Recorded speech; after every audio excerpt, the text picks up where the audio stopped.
Good afternoon. It's very nice to be here. Before I talk about assimilation and intermarriage, I know it's been a long day. I'm going to try to keep it very to the issues and hopefully talk about things that are important to all of us.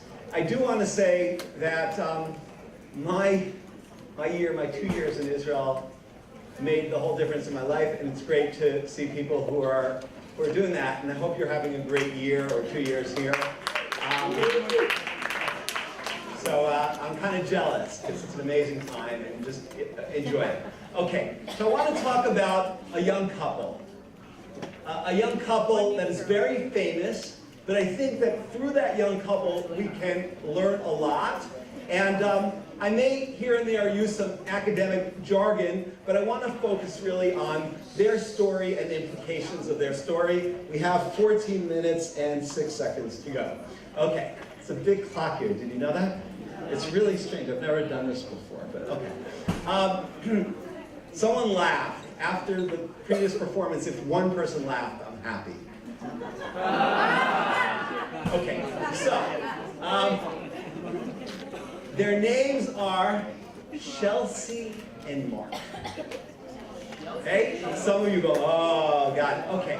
So who are Chelsea and Mark? Chelsea and Mark are probably the most famous intermarried couple in the world. Chelsea Clinton, the daughter of Bill and Hillary Clinton, the former President of the United States, the former Secretary of State of the United States, probably the front-runner candidate for President 2016.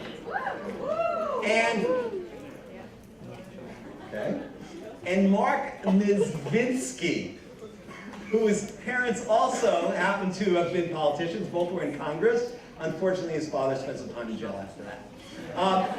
But what's more interesting about about Chelsea, and obviously there's something in the family that they like Jews. If you remember the Monica Lewinsky story from way back when, right?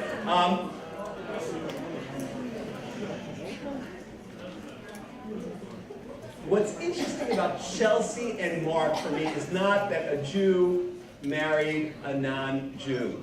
If you look at the statistics from a couple months ago in the Pew report from 2013, over 50%, 55% of American Jews who will marry in the next year will marry non-Jews. If you pull out the Orthodox contingent, the number balloons to 71%. That means that 2/3 of American Jews who will marry in the next year will marry non-Jews. So that is not a particularly interesting statistic. It's a very alarming one for many people, but it's certainly one that we've all grown up with, because since 1990 and the census of 1990, NJPS, every Jewish educator in the world has repeated that statistic over and over again, whether it be in your schools or your youth groups, wherever you are, that's the stat that you always hear.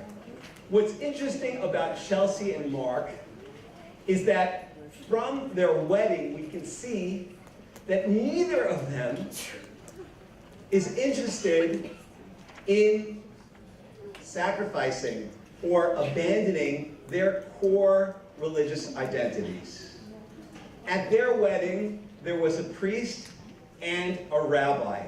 Again, something that's become quite common. What was interesting in particular as Jews was to see how demonstrative Mark was in his Jewishness. Did anyone see the pictures from that wedding? Any of you? Okay. There was a chuppah. Mark was wearing a kippah. He was wearing a talit.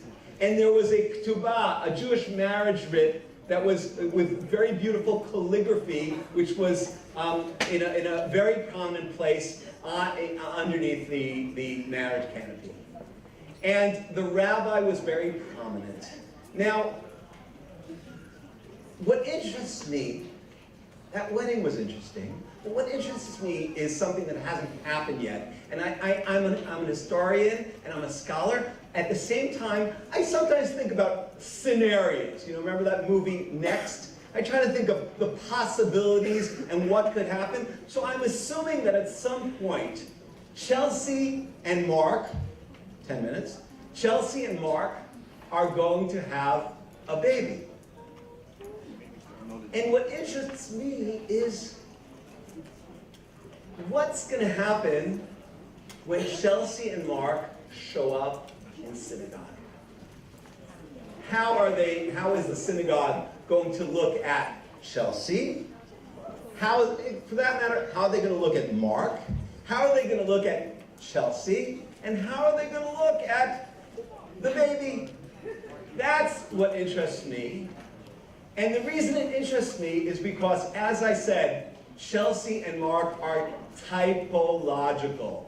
Once upon a time, the assumption of rabbinical leaders, of religious leaders, of sociologists, of almost anyone who looked at intermarriage was that when a Jew, in particular, married into the majority culture, the assumption was that was an act of abandonment. The most extreme example being people who would sit Shiva, who would actually formally mourn for their children as if they were gone. If you ever see the 1927 movie, The Jazz Singers, the first talkie ever, great movie.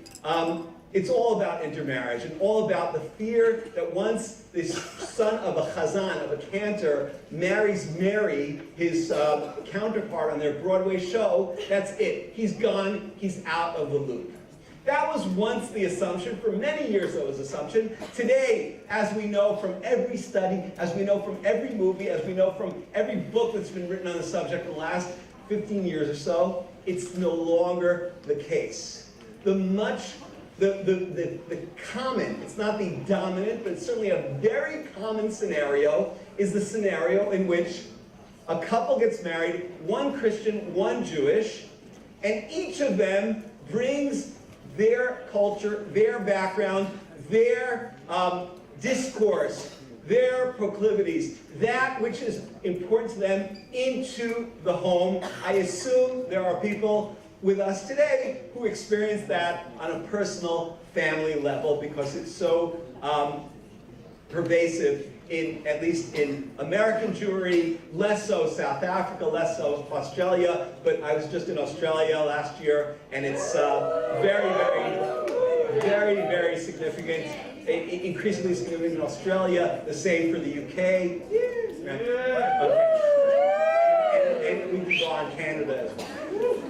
Okay, so what's going to happen when they show up in shul? What's going to happen when they show up in temple, in synagogue, wherever they go?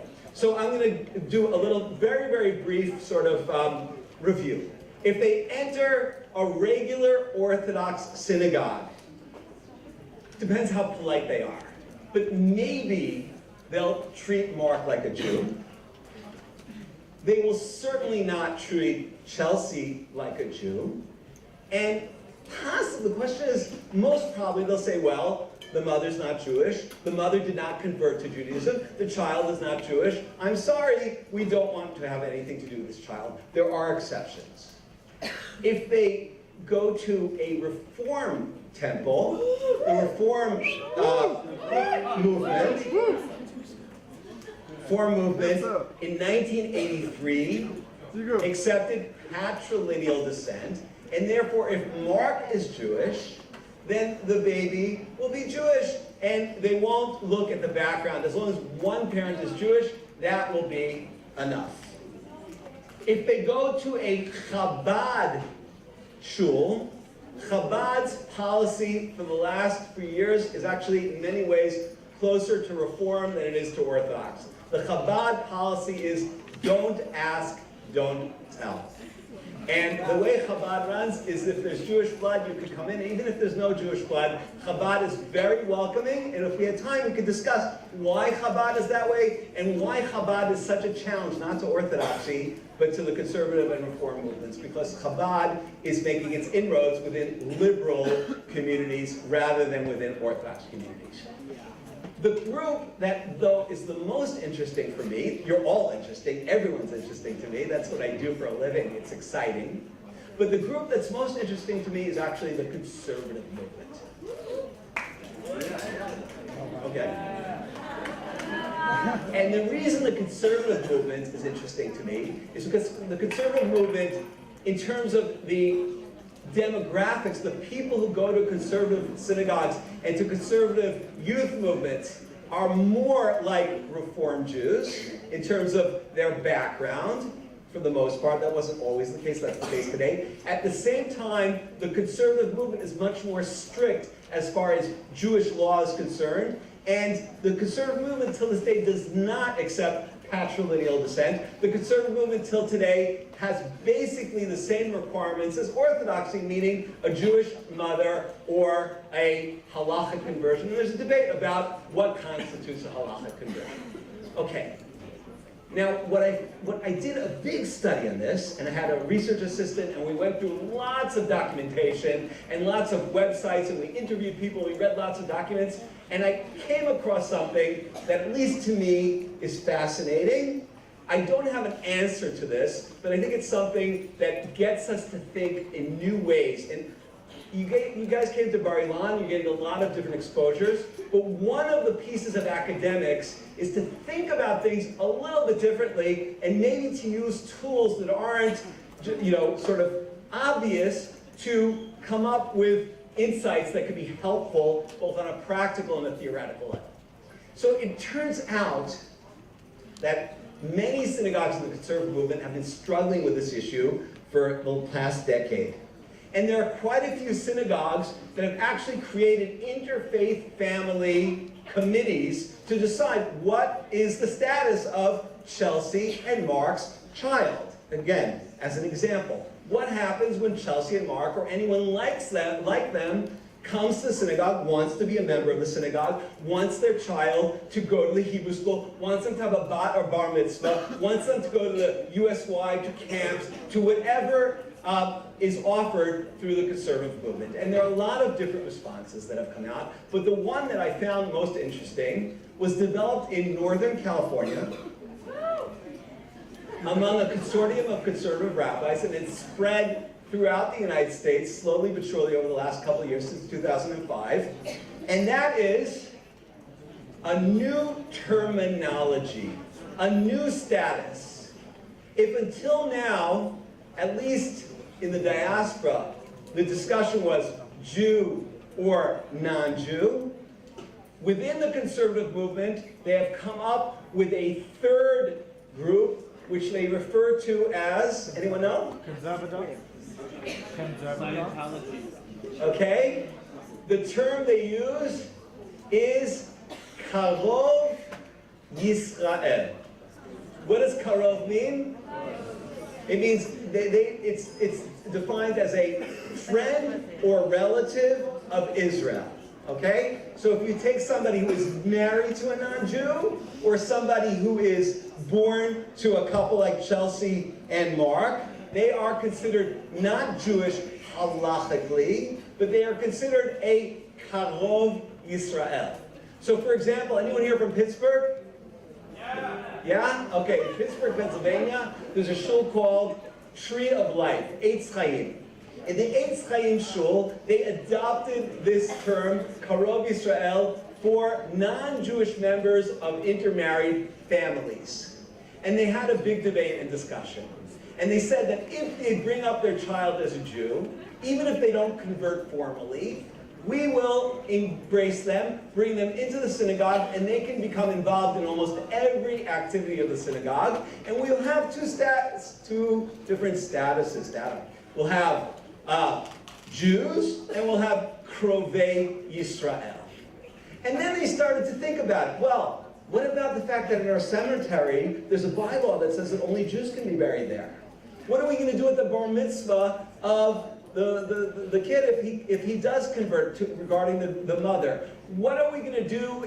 Could they be the president of the synagogue? Now, what happens if people get married, join the synagogue, and after 10 years, we know that divorce rates are very high. The Krovat Yisrael, the non-Jewish woman, and the Jewish husband get divorced. And this woman has been involved in the synagogue for the last 10 years and has become very active in Jewish life. Are they going to tell this woman, well, you're no longer a Krovat Yisrael, you're no longer part of our group because you're no longer related to a Jew? And what I'm seeing, and this is what I want to say to you guys, and I know you're probably sick of hearing oh, you're the next leaders, you're the next this, you're the next that. Whatever it is, if you're sitting in this room and if you're spending a year in Israel, you're much more engaged Jews than almost anybody in your mother countries. As engaged young Jewish adults, Karov Yisrael and similar categories are at the cusp of becoming a significant element in what I call the grand Jewish collective. And it could be that right now it's not the case for those of you who are affiliated with Orthodox synagogues, but if you're in any of the other groups, and I imagine eventually in Orthodox synagogues as well, this will be part and parcel of what Jewish life means. In the same way as in Israel, the issue has arose a long time ago through the law of return and the criteria for becoming an Oled. My time is almost up.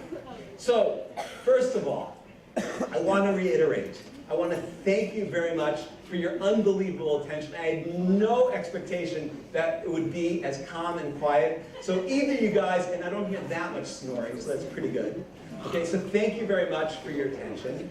Number two, if anything, if you remember anything from this, say, I've been living here for 27 years, and it all started with my year in Israel, and it's a great year, so enjoy it, and it was very inspiring for me to meet you. And the third thing, for those of you who are going to be madrichim, youth leaders, active in your college hillels, involved in Jewish organizational life, in every factor, to my mind, learning about these new types of identities, trying to understand the complexity of Jewish life, appreciating how challenged or how